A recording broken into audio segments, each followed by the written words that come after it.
Bismillahirrahmanirrahim. Assalamualaikum warahmatullahi wabarakatuh. Alhamdulillahi rabbil alamin. Nahmaduhu wa nasta'inuhu wa nastahdihi wa nastaghfiruh. Wa na'udzu billahi min shururi anfusina wa min sayyiati a'malina.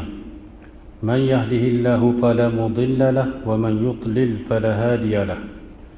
Ashhadu an la ilaha illallah wahdahu la syarika lahu.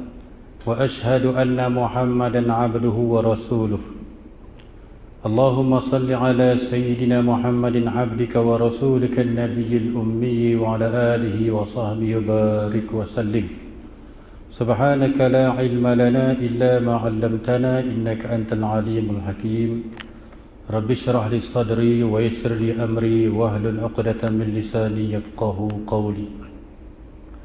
اللهم اهدنا لما اختلف فيه من الحق بإذنك إنك تهدي من تشاء إلى صراط مستقيم. أما بعد. Muslimin dan muslimat sidang jemaah yang dirahmati Allah Subhanahu wa taala sekalian. Alhamdulillah, malam ini kita sambung kembali pengajian kita membicarakan tentang hadis 40 yang disusun oleh Al-Imam An-Nawawi rahimahullahu taala. Kita berada pada hadis yang kelima dan kita telah pun membincangkan sebahagiannya pada bulan lepas, iaitulah hadis yang diriwayatkan daripada Ummul Mukminin Ummu Abdillah Aisyah radhiyallahu anha qalat qala Rasulullah sallallahu alaihi wasallam man ahdasa fi amrina hadha ma laysa minhu fahuwa raddun. Rawahul Bukhari wa Muslim. Nabi SAW bersabda, sesiapa yang mengada-adakan perkara baru fi amrina hadza, dalam urusan kami ini, yakni dalam urusan agama kami ini, ma laisa minhu, yang bukan berasal daripadanya, yang bukan ada asas daripadanya, fahuwa raddun, maka ia tertolak, yakni tidak diterima. Dalam riwayat Imam Muslim menyebutkan dengan lafaz man amila amalan laisa alaihi amruna fahuwa raddun. Sesiapa yang beramal dengan sesuatu amalan yang tidak ada sumbernya daripada urusan kami, yakni daripada agama kami, fahuwa raddun, maka ia tertolak. Saya telah pun membincangkan tentang hadis ini pada bulan lepas, dan malam ini saya nak tutupkan dengan satu penjelasan ataupun huraian yang dibuat oleh Darul Ifta Al-Nusriyah, Majlis Fatwa Negeri Mesir, berkaitan dengan kefahaman hadis ini. Maka saya nak tutup bincang kita pada malam ini dengan kesimpulan ini, sebelum kita pada pertemuan seterusnya masuk kepada hadis yang seterusnya pula. Baik, saya bacakan kandungan ataupun jawapan yang dimuatkan tentang maksud hadis man ahdasa fi amrina hadza ini. Yaqulu an-nabiy sallallahu alaihi wasallam فيما رواه مسلم من أحدث في أمرنا هذا ما ليس منه فهو رد. Dalam pertemuan yang lepas saya telah memberitahu bahawasanya dalam kita nak memahami hadis ini, saya saja buat kolom untuk mudahkan. Yang pertamanya man ahdasa fi amrina hadza, kita letak satu kolom. Siapa yang mengada-ngadakan perkara baru dalam agama kami ini, satu kolom. Kemudian seterusnya kita buat satu kolom pula, ma laisa minhu, yang tidak ada asal pun daripadanya, yang bukan berasal daripadanya, satu kolom. Kemudian satu kolom seterusnya, fahuwa raddun, maka ia tertolak. Jadi senang nak faham hadis ni kalau kita buat begitu. Dan inilah yang disebutkan cara memahaminya oleh ulama, disebutkan dalam Darul Ifta Al-Nusriyah, di mana mereka menyebutkan wa mafhum hadzal kalam, yang dipahami daripada sabda Nabi ini, bila saya buat kalam man ahdasa fi amrina haza, satu ma laysa minhu, satu kalam fahuwa raddun, satu kalam siapa buat benda baru dalam agama kami ini, kalam kedua bukan berasal daripadanya, kalam ketiga ia tertolak. Maka disebutkan oleh Darul Ifta Al-Misriyah, maknanya akan jadi begini: man ahdasa fi amrina haza ma huwa minhu fahuwa maqbul. Dia akan jadi begitu. Siapa yang mengada-ngadakan perkara baru dalam agama kami ini, ma huwa minhu, yang memang ada asal daripadanya, fahuwa maqbul, maka dia diterima.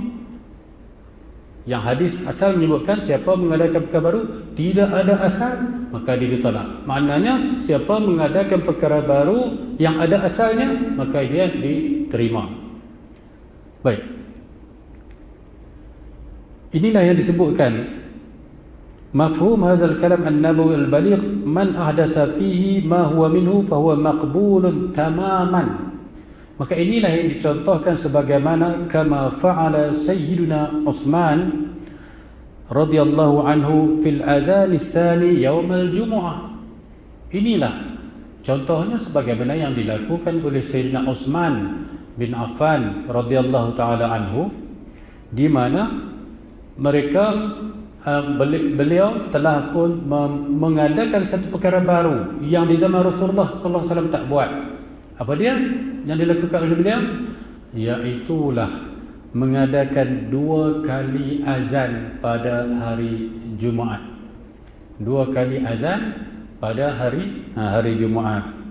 Iaitulah azan yang pertama, kemudian untuk memanggil orang datang, mengingatkan orang untuk supaya datang ke masjid, dan azan yang kedua apabila telah pun masuk waktunya. Cumanya tidak sekata dan apa yang dilakukan oleh Sayyidina Utsman itu terus menjadi ikutan sampailah sekarang 2 azan. Dan dengan tidak menafikan kalau orang masih mengekalkan satu azan pun tidak ada satu kesalahan. Tapi nak ceritanya apabila Sayyidina Utsman melakukan 2 azan itu, maka ia adalah perkara yang tidak dilakukan di zaman Rasulullah sallallahu alaihi wasallam. Cumanya dalam soal 2 azan ni mungkin di tempat kita ni, kalau kita pergi Mekah, beza sikitnya. Bezanya apa? Kadang-kadang orang kita dia ingat macam tempat kita kan. Jadi bila dia pergi Mekah hari Jumaat, azanlah hari Jumaat, teruslah semua orang pergi sembahyang Jumaat, lelaki perempuan pergi sembahyang Jumaat dalam Masjidil Haram, dalam Masjid Nabawi tu. So bila azan yang pertama, mereka pun terus buat solat sunat qabliyah. Saya nak ingatkanlah, kok ada yang belum mengetahui. Di sana tak macam di tempat kita. Di tempat kita ni, hari Jumaat kita azan bila dah masuk waktu. Azan pertama tu kita azan tu bila dah masuk waktu. Tapi di sana azan pertama tu tak masuk waktu lagi. Tak masuk waktu. Tapi ramai dah orang yang sembahyang sunat qabliyah dan semua. Dia tak tahu tak apalah kan. Tapi kalau tuan-tuan yang belum tahu tu, kalau ada begini, kita beritahulah. Kalau kebetulan pergi buat umrah kan hari Jumaat kan, masuk dalam masjid hari Jumaat, di azan pertama tu janganlah sembahyang sunat qabliyah lagi sebab tak masuk waktu lagi. Itu mereka azan sebelum masuk waktu. Dan di dunia Islam ni ada tempat yang azan sebelum masuk waktu, ada yang azan dah masuk waktu baru azan, kemudian azan sekali lagi. So di tempat kita ni, kita azan bila dah masuk waktu. Tak apalah kata orang buat sunat qabliyah, betul lah sebab waktu dah masuk dah. Waktu dah masuk.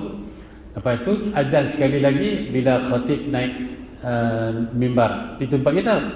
Jadi tu orang kita kadang-kadang dia tak tahu apa yang dipraktikkan di sana. Pergi sana azan kali pertama itu terus dia sembahyang qabliyah. Azan tu tak masuk waktu lagi.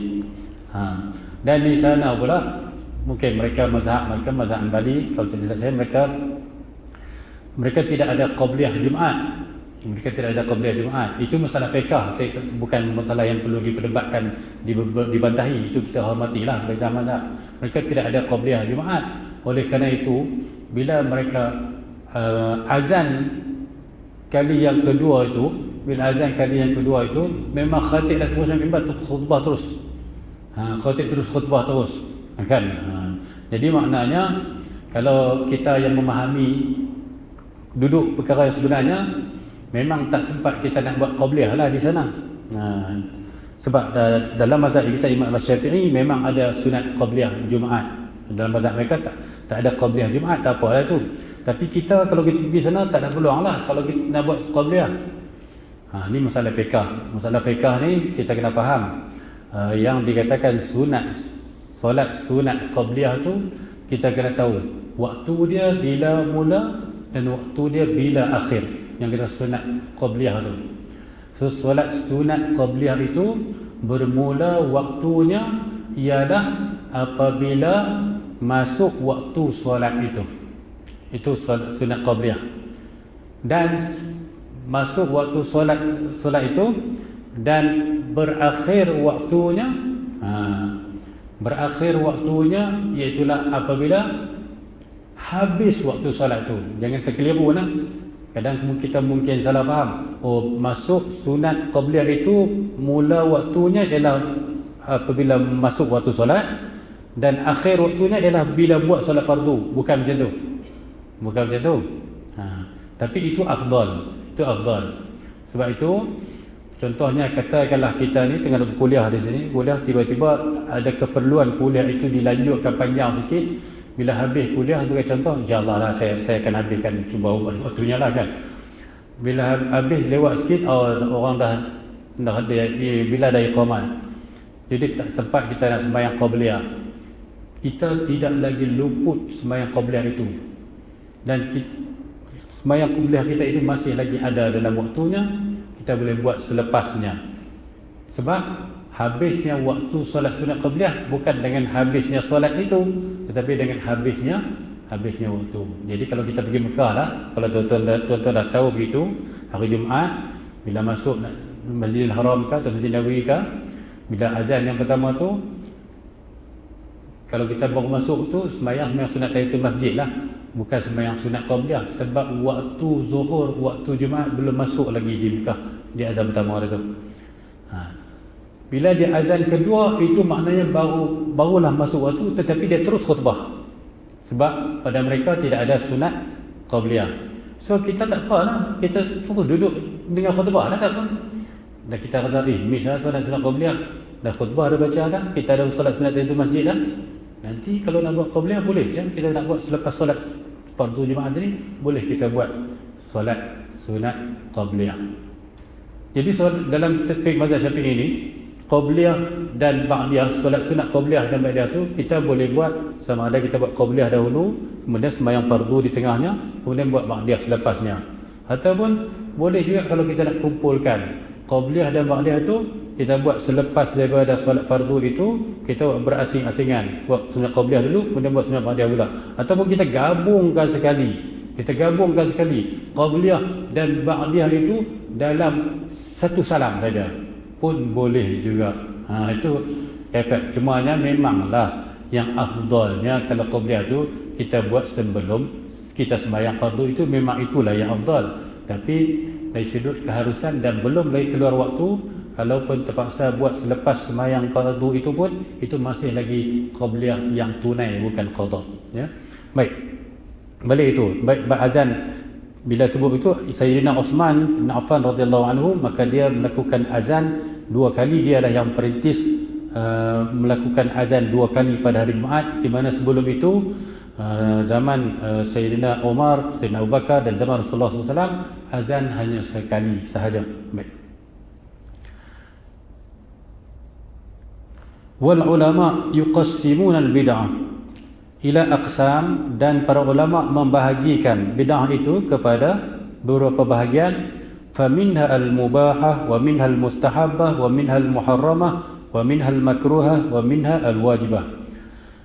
Di mana bid'ah itu dibahagikan kepada yang harus, yang sunat, yang haram, yang makruh dan yang wajib. Ada 5 yang dibahagikan oleh para ulama. Baik, inilah jalan yang dilalui oleh para ulama, majoriti para ulama. Walaupun ada sekumpulan yang mengatakan tak ada pembahagian yang sebegitu, maka kumpulan ini adalah kumpulan yang syaz. Apa maksud syaz? Agak terpencil. Walaupun di media sosial kita dengar macam hebah, macam gah, macam satu dunia. Tak, sebenarnya ini pandangan yang terpencil, yang minoriti. Adapun majoriti di kalangan para ulama menyebutkan bid'ah itu terbahagi ia kepada 5 hukum. Sebagaimana apa-apa pun yang kita lakukan tak dapat lari daripada 5 hukum. So kalau orang kata benda ini bid'ah, kita kena tanya, bid'ah ni bid'ah. Soal bid'ah satu hal. Soal dia adalah apa hukumnya? Adakah dia haram? Adakah dia makruh? Kalau seorang tu mengatakan dia tak ada kecuali yang haram saja bid'ah, maka dia menyalahi majoriti ulama yang mengatakan bid'ah itu ada bid'ah yang terbahagi kepada 5 hukum, dan ada yang membahagikan bid'ah itu kepada bid'ah dalalah dan bid'ah hasanah. Baik. Maslakul ulama fil maqsud bil bid'ah. Cara para ulama memahami tentang maksud bid'ah ini,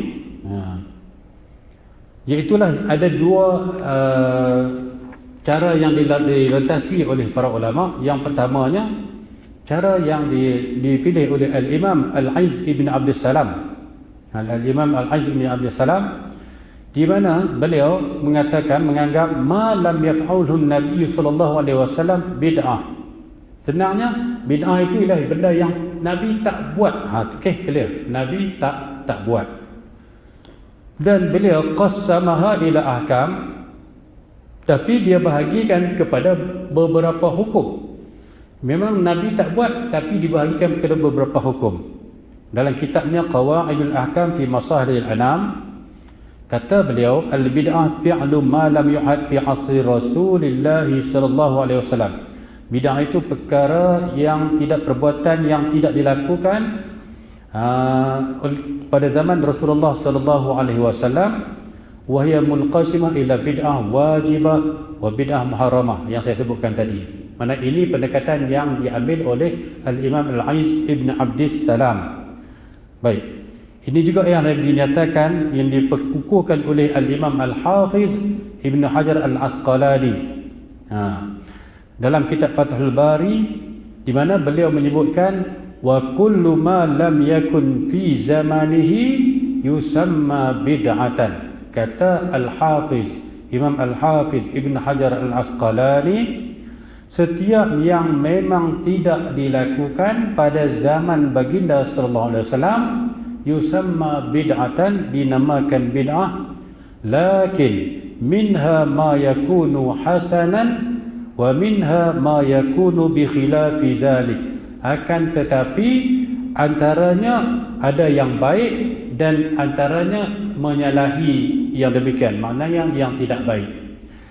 Dia poin dia ialah benda tu tak dilakukan oleh Rasulullah. Satu, itu sepakat tak dilakukan. Tapi adakah yang tak dilakukan oleh Rasulullah SAW itu kesemuanya dikira haram ataupun semuanya buruk belaka? Maka Imam Al-Aiz Abdul Salam, Imam Ibn Hajar Al-Asqalani menyebutkan demikian, ada yang baik dan ada yang buruk. Dan Imam Al-Aiz Ibn Abdul Salam membahagikan kepada 5 hukum yang 5 itu. Kemudian satu lagi di kalangan segolongan ulama juga mengambil pendekatan yang sebegini, iaitulah mereka mengatakan bid'ah itu mafhum al-bid'ah fi syar'i akhas minhu fil lughah. Mereka membahagikan 2. Yang pendekatan pertama bahagian bid'ah hasanah, bid'ah dalalah, dan terpecah kepada 5 hukum. Yang satu lagi pendekatan kedua, iaitulah dia membahagikan dalam bentuk begini. Satu, bid'ah lughawi dan bid'ah syar'i. Bid'ah lughawi, satu dia kata bid'ah itu bid'ah yang diterima ataupun bid'ah yang tidak menyalahi, itu dipanggil sebagai bid'ah pada bahasa sahaja, pada bahasa. Adapun bid'ah yang tercela itu bid'ah yang syar'i, yang difaham pada syarak.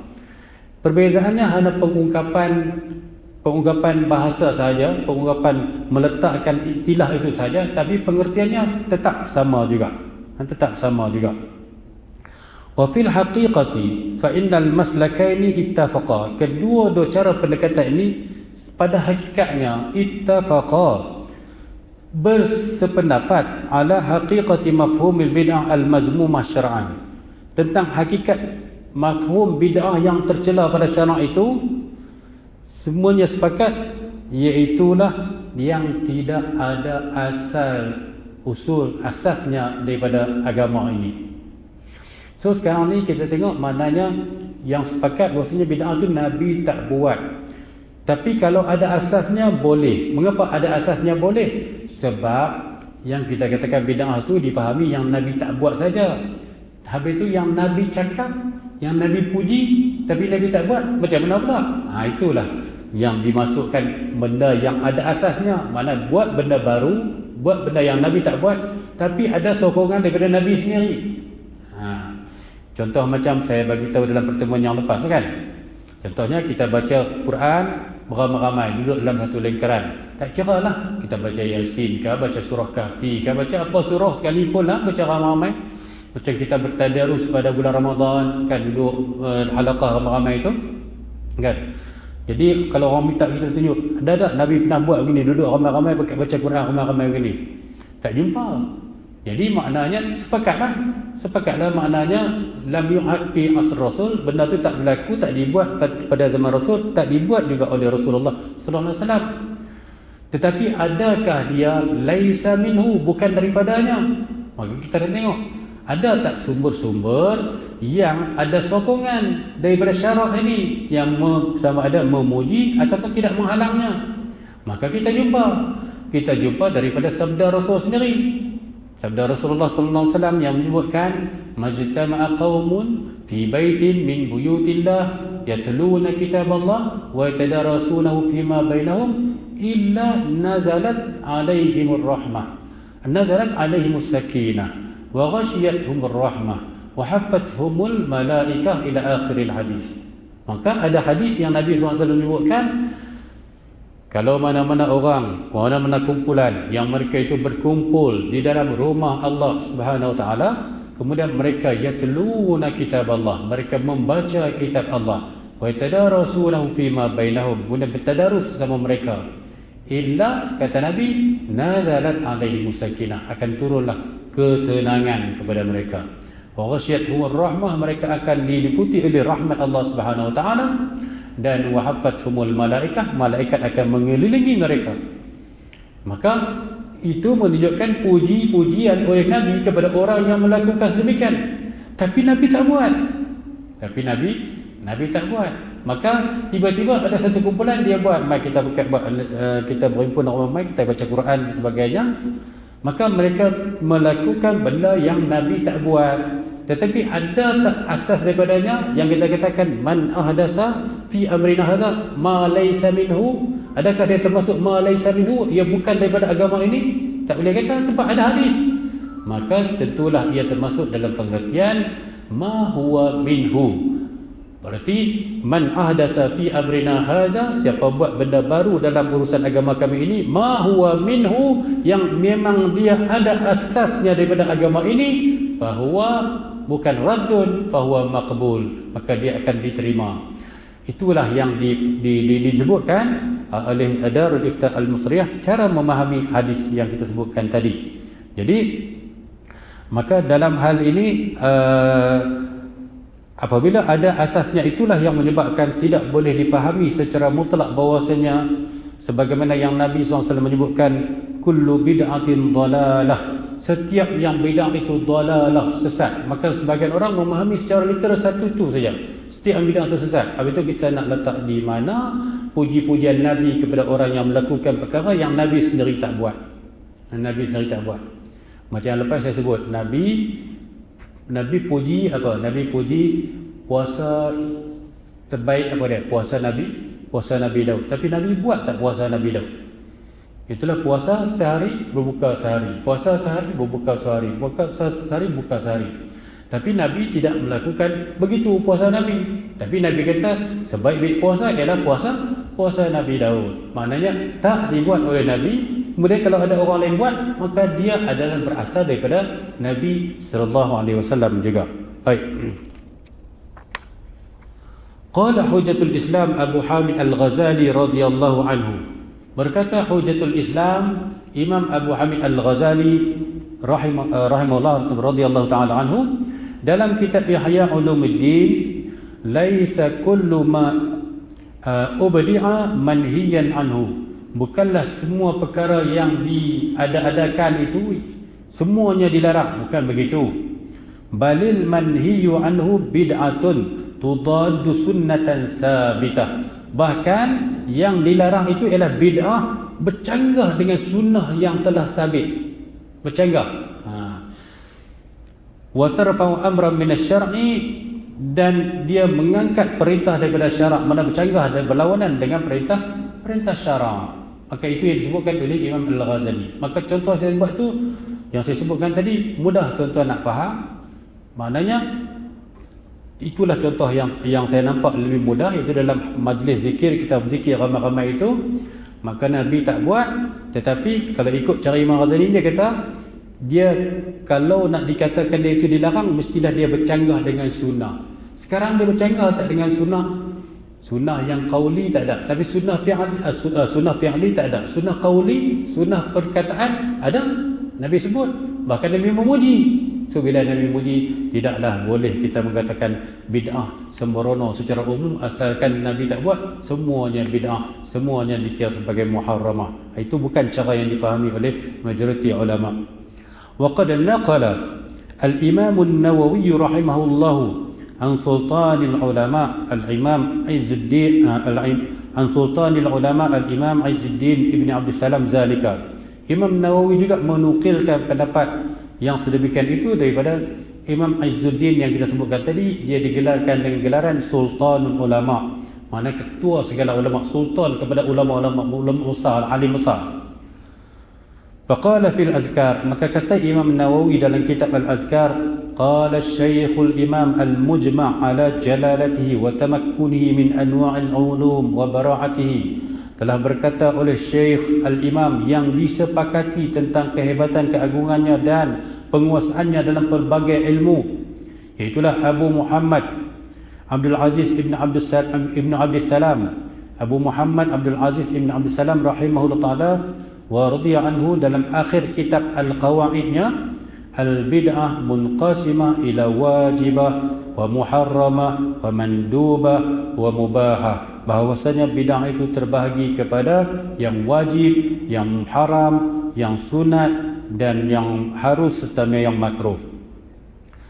Wa qala fi hadithihi 'anil musafahah aqib as-salah. Kata Imam Nawawi lagi, apabila membicarakan tentang berjabat tangan, bersalaman selepas salat, wa'lam, kata Imam An-Nawawi rahimahullah ta'ala, wa'lam anna hadhihi al-musafahah mustahabbah inda kulli liqa.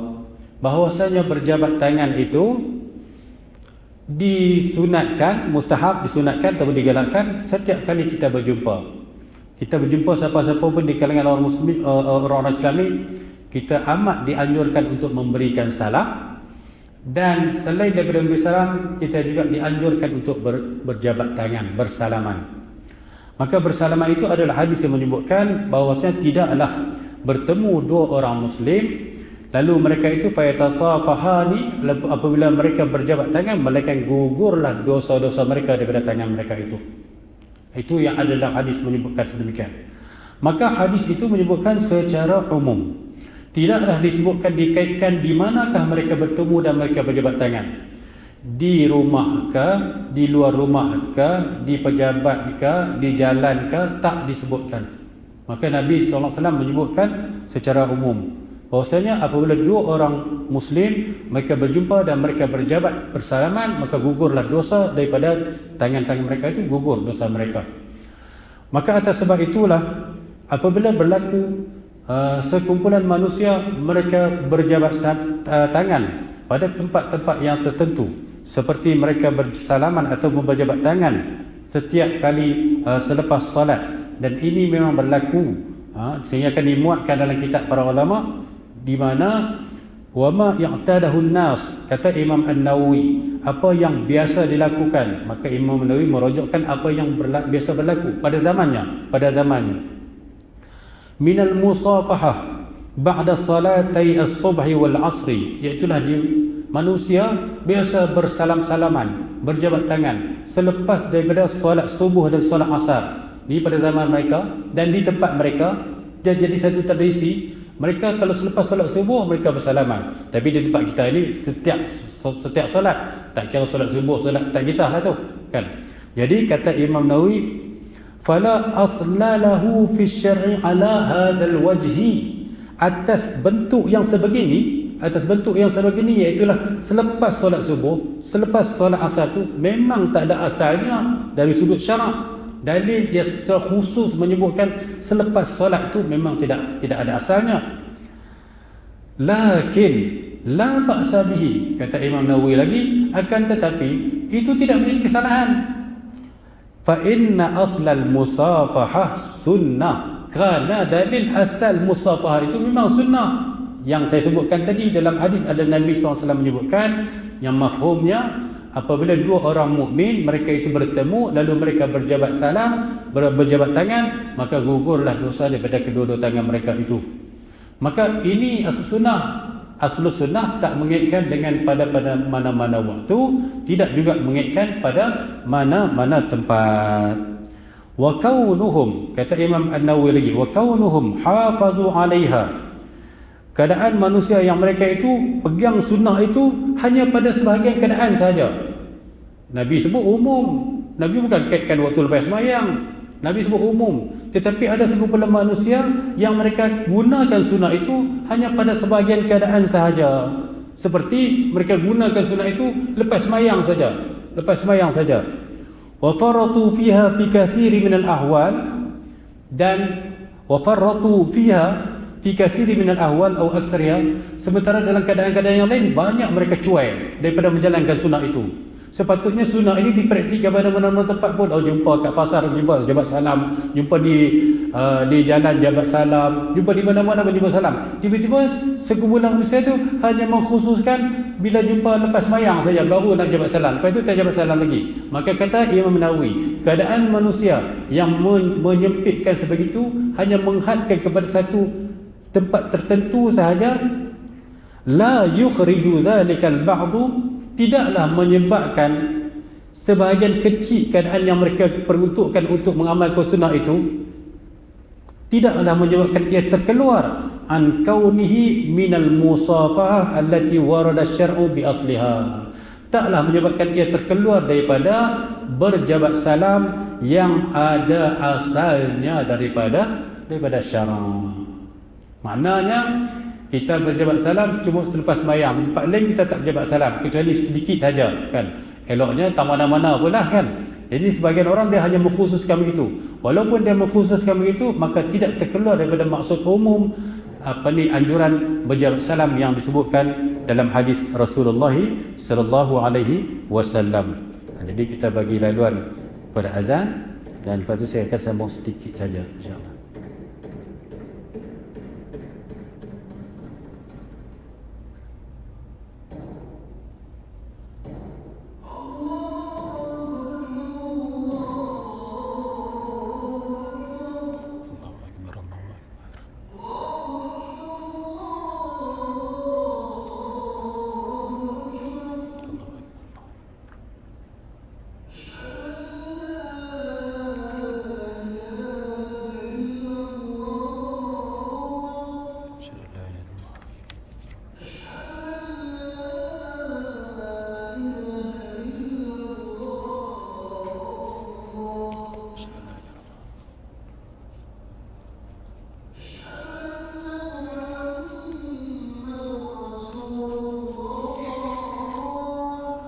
Asyhadu anna Muhammadar Rasulullah.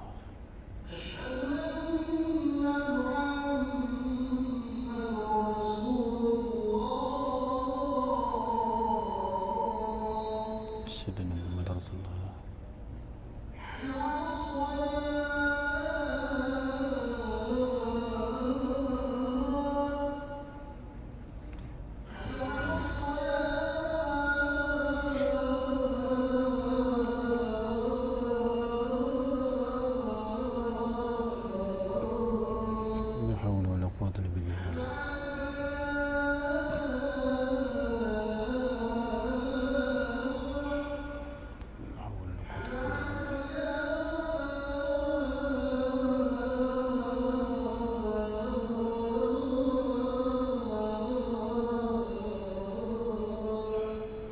اللهم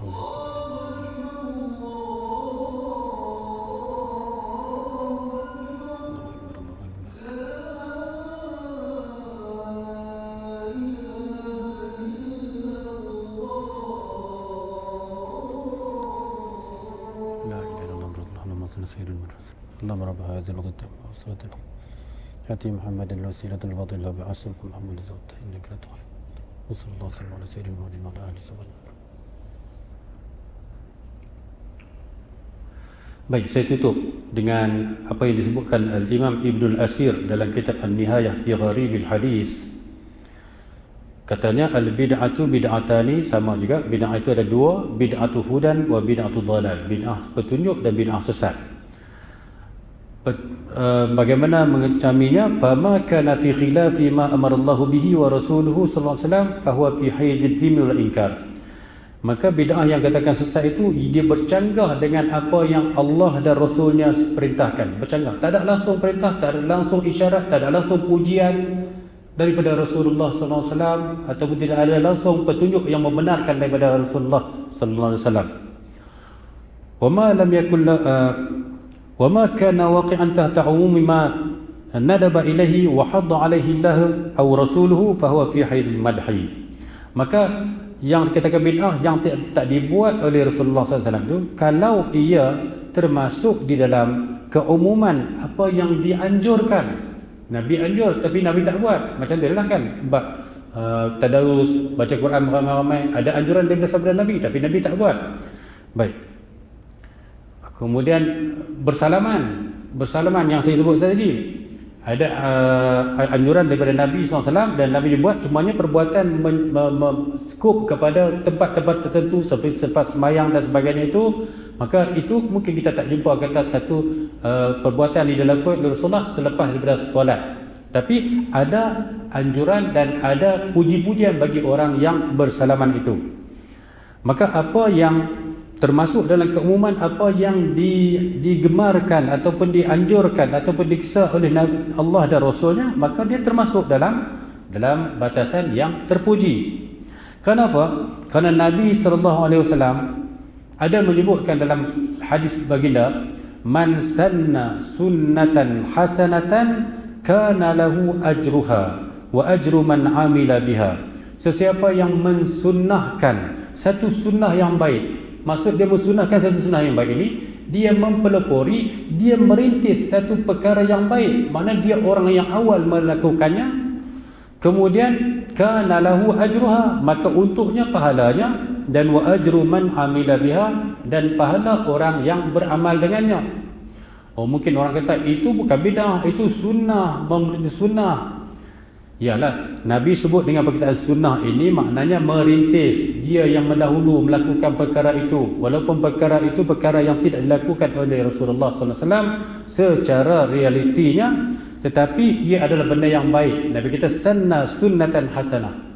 Tapi ada orang berkata tak boleh bagi bid'ah itu sebagai sunnah. Baik, kalau kita tak boleh katakan yang Nabi katakan sunnah hasanah ini juga sebagai bid'ah hasanah, macam mana pula kita nak katakan Nabi sebut seterusnya, man sanna sunnatan sayyi'atan kana alaihi wizruha wa wizru man amila biha. Sebab mungkin ada orang kata sunnah tu memanglah sunnah baiklah, ini bid'ah tak baik. Nabi kata sunnah. Kita katakan yang Nabi sebut sanna tu, mensunnahkan itu maknanya mempelopori satu benda, dia buat benda baru lah, tapi ada asasnya. Kalau kita tak mau terima juga kata sunnah itu tak boleh difahami dengan nama bid'ah yang baik, macam mana pula kita nak memahami Nabi kata man sanna sunnatan sayyi'atan, siapa yang mensunnahkan sunnah yang jahat. Adakah sunnah? Adakah ini kita nak memahami dengan maksud sunnah juga? Sunnah yang kita rujuk pada Nabi, adakah sunnah jahat? Maknanya bukan yang dimaksud dengan perkataan sunnah ini merujuk kepada sunnah yang balik kepada Nabi itu, maknanya mempelopori satu perkara yang baru. Sebab tak ada sunnah yang pada syarahnya, mana ada sunnah yang jahat. Tapi Nabi kata di sini, siapa yang mensunnahkan satu sunnah yang buruk, maknanya kita faham di sini bahawasanya sesiapa yang mempelopori, sesiapa yang merintis, sesiapa yang mengada-adakan perkara baru, Walaupun digunakan dengan perkataan sunnah, kita tak faham itu maksud sunnah Nabi. Ya, maka begitulah. Sesiapa yang mengadakan satu sunnah yang buruk, maknanya sesiapa yang melakukan bid'ah yang buruk, maka kana alaihi wizruha wa wizru man amila biha, maka dia menanggung dosanya dan dosa orang yang beramal dengannya. Sesiapa yang melakukan sunnah yang baik, maknanya benda itu dia merintis, dia mempeloporinya, kemudian dicontohi oleh orang lain, dia dapat pahala, dan pahala orang lain yang beramal dengannya pun dia dapat sama. Maka itulah bagaimana para ulama, majoriti ulama memahami maksud man ahdasa fi amrina hadza ma laysa minhu fahuwa rad, itu bahwasanya yang dikatakan bid'ah itu bukanlah kesemuanya mazmumah, tetapi dia adalah terbahagi kepada, sama ada dibahagikan kepada hasanah dan sayyi'ah, ataupun dan tertakluk kepada 5 hukum hakam yang sedia kita maklumi daripada wajib, haram, sunat, makruh dan mubah itu. Jadi sampai setakat itu saja dulu perbincangan kita berkaitan dengan hadis yang kelima ini, iaitu man ahdasa fi amrina hadza ma laysa minhu fahuwa rad. Insyaallah pada pertemuan seterusnya kita akan masuk pula kepada hadis yang seterusnya, yang tajuk yang baru pula. Sampai setakat itu saja dulu. Mohon ampun dan maaf sebarang kekhilafan, salah kata, tutur kata, mohon ampun dan maaf. Kita tutup dengan tasbih kafarah.